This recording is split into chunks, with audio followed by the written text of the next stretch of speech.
अध्याय 1 प्रारंभिक कथन। क्या, कब, कहां और कैसे।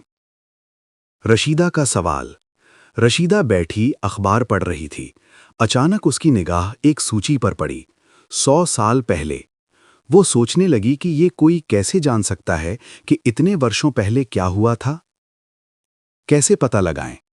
ये जानने के लिए कि कल क्या हुआ था, तुम रेडियो सुन सकते हो, टेलीविजन देख सकते हो या फिर अखबार पढ़ सकते हो। साथ ही ये जानने के लिए कि पिछले साल क्या हुआ था, तुम किसी ऐसे व्यक्ति से बात कर सकते हो जिसे उस समय की स्मृति हो।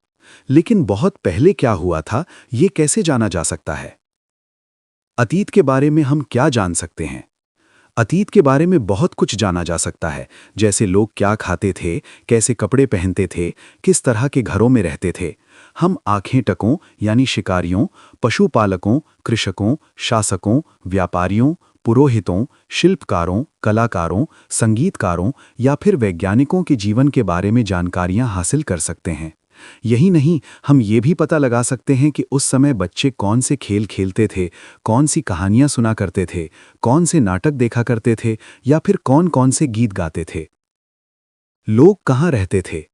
मानचित्र 1 में नर्मदा नदी का पता लगाओ। कई लाख वर्ष पहले से लोग इस नदी के तट पर रह रहे हैं। यहाँ रहने वाले आरंभिक लोगों में से कुछ कुशल संग्राहक थे जो आसपास के जंगलों की विशाल संपदा से परिचित थे। अपने भोजन के लिए वे जड़ों, फलों तथा जंगल के अन्य उत्पादों का यहीं से संग्रह किया करते थे। वे जानवरों का आखेट यानी शिकार भी करते थे। अब तुम उत्तर पश्चिम की सुलेमान और किरथर पहाड़ियों का पता लगाओ। इसी क्षेत्र में कुछ ऐसे स्थान हैं जहां लगभग 8000 वर्ष पूर्व स्त्री पुरुषों ने सबसे पहले गेहूं तथा जौ जैसी फसलों को उपजाना आरंभ किया। उन्होंने भेड़, बकरी और गाय बैल जैसे पशुओं को पालतू बनाना शुरू किया। ये लोग गांवों में रहते थे। उत्तर पूर्व में गारो तथा मध्य भारत में विंध्य पहाड़ियों का पता लगाओ। ये कुछ अन्य ऐसे क्षेत्र थे जहां कृषि का विकास हुआ। जहां सबसे पहले चावल उपजाया गया, वे स्थान विंध्य के उत्तर में स्थित थे। मानचित्र पर सिंधु तथा इसकी सहायक नदियों का पता लगाने का प्रयास करो। सहायक नदियां उन्हें कहते हैं जो एक बड़ी नदी में मिल जाती हैं। लगभग 4700 वर्ष पूर्व इन्हीं नदियों के किनारे कुछ आरंभिक नगर फले फूले। गंगा व इसकी सहायक नदियों के किनारे तथा समुद्र तटवर्ती इलाकों में नगरों का विकास लगभग 2500 वर्ष पूर्व हुआ। गंगा तथा इसकी सहायक नदी सोन का पता लगाओ। गंगा के दक्षिण में इन नदियों के आसपास का क्षेत्र प्राचीन काल में मगध, वर्तमान बिहार में, नाम से जाना जाता था। इसके शासक बहुत शक्तिशाली थे और उन्होंने एक विशाल राज्य स्थापित किया था। देश के अन्य हिस्सों में भी ऐसे राज्यों की स्थापना की गई थी। लोगों ने सदैव उपमहाद्वीप के एक हिस्से से दूसरे हिस्से तक यात्रा की। कभी कभी हिमालय जैसे ऊंचे पर्वतों, पहाड़ियों, रेगिस्तान, नदियों तथा समुद्रों के कारण यात्रा जोखिम भरी होती थी। फिर भी ये यात्रा उनके लिए असंभव नहीं थी। अतः कभी लोग काम की तलाश में तो कभी प्राकृतिक आपदाओं के कारण एक स्थान से दूसरे स्थान जाया करते थे। कभी कभी सेनाएं दूसरे क्षेत्रों पर विजय हासिल करने के लिए जाती थीं। इसके अतिरिक्त व्यापारी कभी काफिले में तो कभी जहाजों में अपने साथ मूल्यवान वस्तुएं लेकर एक स्थान से दूसरे स्थान जाते रहते थे। धार्मिक गुरु लोगों को शिक्षा और सलाह देते हुए एक गांव से दूसरे गांव तथा एक कस्बे से दूसरे कस्बे जाया करते थे। कुछ लोग नए और रोचक स्थानों को खोजने की चाह में उत्सुकतावश भी यात्रा किया करते थे। इन सभी यात्राओं से लोगों को एक दूसरे के विचारों को जानने का अवसर मिला। आज लोग यात्राएं क्यों करते हैं? एक बार फिर से मानचित्र 1 को देखो। पहाड़ियां, पर्वत और समुद्र इस उपमहाद्वीप की प्राकृतिक सीमा का निर्माण करते हैं। हालांकि लोगों के लिए इन सीमाओं को पार करना आसान नहीं था। जिन्होंने ऐसा चाहा वे ऐसा कर सके। वे पर्वतों की ऊंचाई को छू सके तथा गहरे समुद्रों को पार कर सके। उपमहाद्वीप के बाहर से भी कुछ लोग यहाँ आए और यहीं बस गए। लोगों के इस आवागमन ने हमारी सांस्कृतिक परंपराओं को समृद्ध किया। कई सौ वर्षों से लोग पत्थर को तराशने, संगीत रचने और यहाँ तक कि भोजन बनाने के नए तरीकों के बारे में एक दूसरे के विचारों को अपनाते रहे हैं। देश के नाम। अपने देश के लिए हम प्रायः इंडिया तथा भारत जैसे नामों का प्रयोग करते हैं। इंडस शब्द इंडस से निकला है, जिसे संस्कृत में सिंधु कहा जाता है। अपने एटलस में ईरान और यूनान का पता लगाओ। लगभग 2500 वर्ष पूर्व उत्तर पश्चिम की ओर से आने वाले ईरानियों और यूनानियों ने सिंधु को हिंदौस अथवा इंदौस और इस नदी के पूर्व में स्थित भूमि प्रदेश को इंडिया कहा। भारत नाम का प्रयोग उत्तर पश्चिम में रहने वाले लोगों के एक समूह के लिए किया जाता था। इस समूह का उल्लेख संस्कृत की आरंभिक लगभग 3500 वर्ष पुरानी कृति ऋग्वेद में भी मिलता है। बाद में इसका प्रयोग देश के लिए होने लगा। अतीत के बारे में कैसे जानें? अतीत की जानकारी हम कई तरह से प्राप्त कर सकते हैं। इनमें से एक तरीका अतीत में लिखी गई पुस्तकों को ढूंढना और पढ़ना है। ये पुस्तकें हाथ से लिखी होने के कारण पांडुलिपि कही जाती हैं। अंग्रेजी में पांडुलिपि के लिए प्रयुक्त होने वाला मैन्यूस्क्रिप्ट शब्द लैटिन शब्द मैन्यू, जिसका अर्थ हाथ है, से निकला है। ये पांडुलिपियां प्रायः ताड़पत्रों अथवा हिमालय क्षेत्र में उगने वाले भुर्ज नामक पेड़ की छाल से विशेष तरीके से तैयार भोजपत्र पर लिखी मिलती हैं। ताड़पत्रों से बनी पांडुलिपि का एक पृष्ठ। ये पांडुलिपि लगभग 1000 वर्ष पहले लिखी गई थी। किताब बनाने के लिए ताड़ के पत्तों को काटकर उनके अलग अलग हिस्सों को एक साथ बांध दिया जाता था। भुर्ज पेड़ की छाल से बनी ऐसी ही एक पांडुलिपि को तुम यहां देख सकते हो।